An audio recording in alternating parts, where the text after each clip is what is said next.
Hello বন্ধুরা, welcome to lead learn grow. আজ আমরা বিখ্যাত শেয়ার ইনভেস্টর পিটার লিঞ্চের লেখা ওয়ান আপন ওয়াল স্ট্রিট বইটির বিষয়বস্তু নিয়ে আলোচনা করব।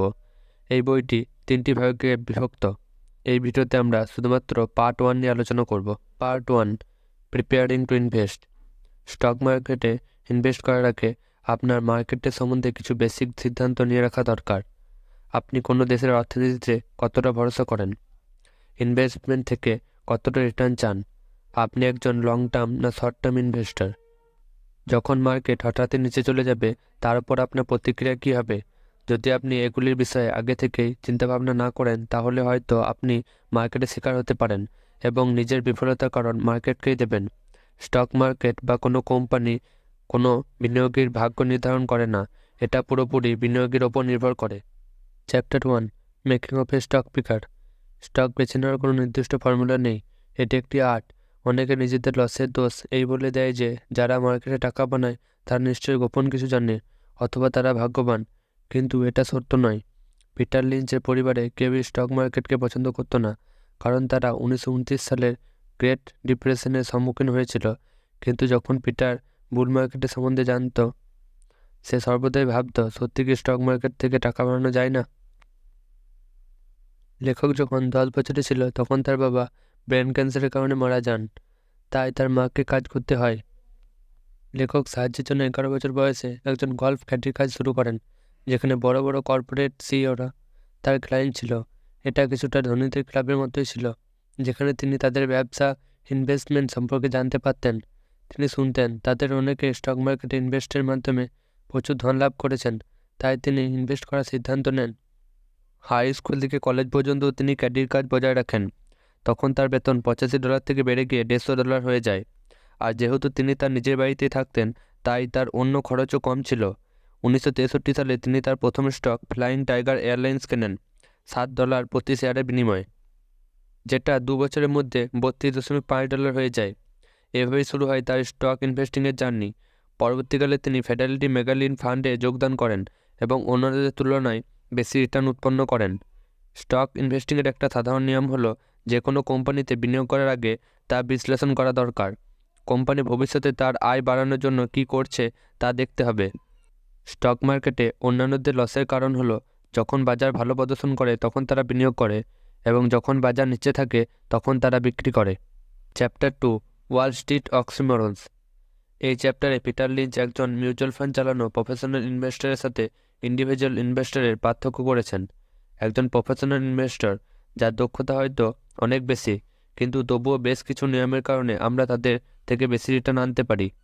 মিউচুয়াল ফান্ড ম্যানেজাররা যে সকল কারণে বেশি রিটার্ন আনতে পারে না সেগুলি হলো, তারা কখনোই এমন কোম্পানিতে টাকা লাগায় না যেগুলি মার্কেট ক্যাপ খুব ছোট, এবং যে সকল কোম্পানি সম্বন্ধে বেশিরভাগ লোক জানে না, কারণ এরূপ কোম্পানিতে টাকা বিনিয়োগ করলে হয়তো অনেক রিটার্ন পাওয়া যাবে, কিন্তু লস হলে তার দায় পুরোপুরি ফান্ড ম্যানেজারের ওপর পড়বে। তাই তারা সর্বদা নামী কোম্পানিতে টাকা লাগায়, কারণ নামী কোম্পানিতে বিনিয়োগের ফলে কম রিটার্ন পেলেও লস হলে তার দায় ফান্ড ম্যানেজারের ওপর আসে না এবং তার চাকরি সুরক্ষিত থাকে। দ্বিতীয় কারণ, ফান্ড ম্যানেজাররা নিজেদের ইচ্ছেমতো যে কোনো কোম্পানি যতগুলো খুশি শেয়ার কিনতে পারে না। তারা কোনো কোম্পানির 10%-এর বেশি শেয়ার কিনতে পারে না, যার মূল্য ওই ফান্ড ক্যাপিটালের 5%-এর বেশি হবে না। তাই ভালো স্টক পেলেও কম পরিমাণে কেনার জন্য বেশি রিটার্ন আসে না।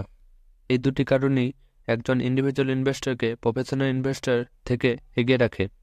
একজন ইন্ডিভিজুয়াল ইনভেস্টর যে কোনো কোম্পানি যতগুলো খুশি শেয়ার কিনতে পারে এবং তা থেকে লস হলেও তাকে কাউকে কোনো ব্যাখ্যা দিতে হয় না। Chapter 3, is this gambling or what? Stock investing যতই লাভবান হোক না কেন, আমাদের সবার মনে একটা চিন্তা সর্বদাই থাকে, স্টক মার্কেটে ঝুঁকির চিন্তা। টাকা বিনিয়োগ করার অন্যান্য অনেক বিত্তীয় সাধন আছে, যেমন FD, bond, gold, real estate ইত্যাদি, কিন্তু দীর্ঘ সময়ে স্টক থেকেই সবচেয়ে বেশি রিটার্ন পাওয়া যায়। অন্যান্য বিত্তীয় সাধনগুলিতে বিনিময়ের মাধ্যমে আমরা শুধুমাত্র ইনফ্লেশনকে হার মানাতে পারবো, অথবা হয়তো সব ক্ষেত্রে তাও পারবো না, কিন্তু শুধুমাত্র স্টক ইনভেস্টিংয়ের দ্বারাই আমরা ইনফ্লেশনকে হারানোর সাথে সাথে ধনীও হতে পারবো। স্টক মার্কেট ঝুঁকিপূর্ণ, এটা সত্যি, কিন্তু আমরা যদি সঠিকভাবে বিশ্লেষণ করে ভালো কোম্পানিতে বিনিয়োগ করে দীর্ঘ সময় অপেক্ষা করি, তাহলে ফল পাওয়ার সম্ভাবনা অনেক বেশি। বেশিরভাগ লোকের স্টক মার্কেটে টাকা হারানোর কারণ তারা ভুল সময়ে ও চড়া দামে ভুল কোম্পানির স্টক কেনে। 1929 সালের গ্রেট ডিপ্রেশনের ঠিক আগে যারা স্টক মার্কেটে ভুল কোম্পানিতে বিনিয়োগ করেছিল তাদের রিটার্ন পাওয়ার জন্য 50 বছরের বেশি অপেক্ষা করতে হয়েছিল। আবার অনেক খারাপ কোম্পানি ডুবেও গেছে। আপনি যদি ঠিক সময়ে ভুল কোম্পানির স্টক কেনেন তাহলেও আপনাকে লসের সম্মুখীন হতে হবে। স্টক মার্কেটে ঝুঁকি আছে, এটা একেবারেই সত্য। তাই ভালোভাবে কোনো কোম্পানিকে বিশ্লেষণ করে তার স্টক কিনুন এবং দীর্ঘ সময় পর্যন্ত তা ধরে রাখুন। ঝুঁকি কমানোর অন্য একটি পদ্ধতি হলো ডাইভার্সিফিকেশন, তবে অত্যাধিক ডাইভার্সিফিকেশনও ভালো না, এতে আপনি কম রিটার্ন পেতে পারেন।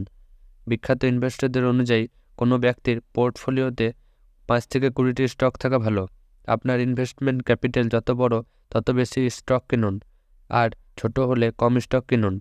লোকেরা রিয়েল এস্টেটে টাকা বানায় এবং স্টক মার্কেটে টাকা হারায় কারণ তারা অনেক ভেবেচিন্তে বাড়ি কেনে এবং দীর্ঘদিন তার নিজের কাছে রাখে আর অন্যদের টিপসের মাধ্যমে শেয়ার কেনে।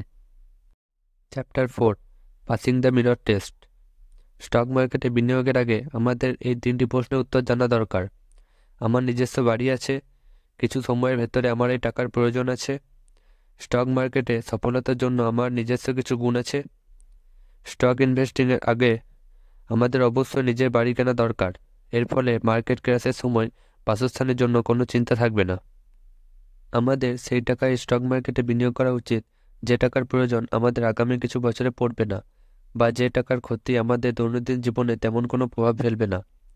স্টক ইনভেস্টিংয়ের জন্য কিছু নিজস্ব গুণ থাকা অত্যন্ত গুরুত্বপূর্ণ, যেমন কমন সেন্স, কষ্ট সহ্য করার ক্ষমতা, ইমোশন থেকে বিচ্ছিন্ন থাকা, নিজস্ব বিশ্লেষণ করা এবং ভুল স্বীকার করা, আর সবচেয়ে জরুরি গুণ ধৈর্য।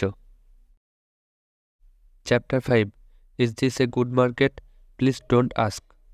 যখন পিটার লিঞ্চের কোনো বক্তৃতার পরই কোনো ব্যক্তি তাকে জিজ্ঞেস করে এটা ভালো না খারাপ বাজার, তিনি সর্বদাই উত্তর দেন, আসলে কেউই বাজারের ভবিষ্যৎ সম্পর্কে বলতে পারে না।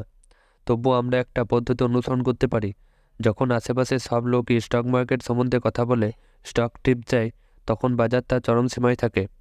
এবং এর উল্টো হলে, অর্থাৎ কেউই স্টক মার্কেটের সম্বন্ধে কিছু না বললে, বাজার তার সর্বনিম্নে থাকে।